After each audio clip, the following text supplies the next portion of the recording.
Hi guys, I'm Saumya and I'm back again with another video. I make a lot of bookish content on this channel, so if you are a book lover and a reader, then do hit that subscribe button and don't forget to click on the bell icon.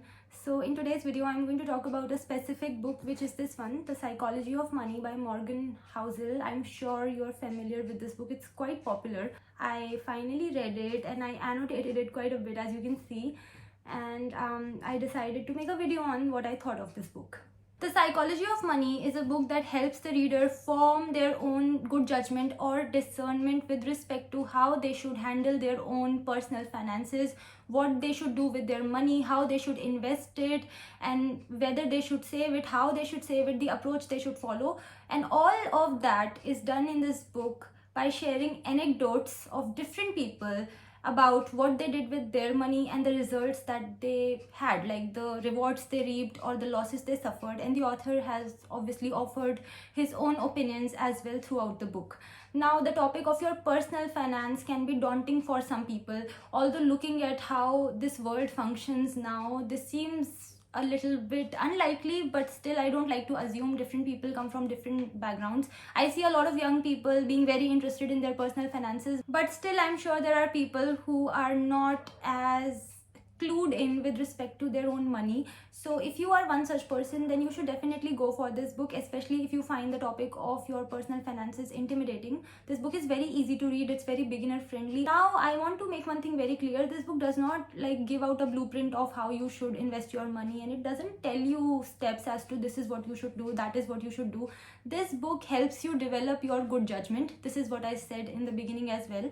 So this book tells you about other people's experiences. The author shares his own opinion, and then in the end you are supposed to form your own decisions. So this book has 20 chapters and it talks about so many aspects of money. So to name a few, it talks about how freedom is the biggest return on investment. It talks about the value of compounding. It talks about tail events. It talks about how different financial decisions make sense for different people and that nobody is crazy. These are just like a few things that it talks about. There are so many others that you discover in this book. Now, if you're very financially savvy and all, then maybe all these aspects you already know about, but I believe everybody should read this book because there are so many facets of handling your money, of your personal finances, that this book talks about, that maybe if you know some of these aspects, the others maybe you don't know that well. And this book might not give you some groundbreaking information, but it at least will help you open up your mind. I obviously feel that this book has a lot to offer, as is evident by all these tabs that you can see here, because I thought there were so many important points in this book that I had to mark.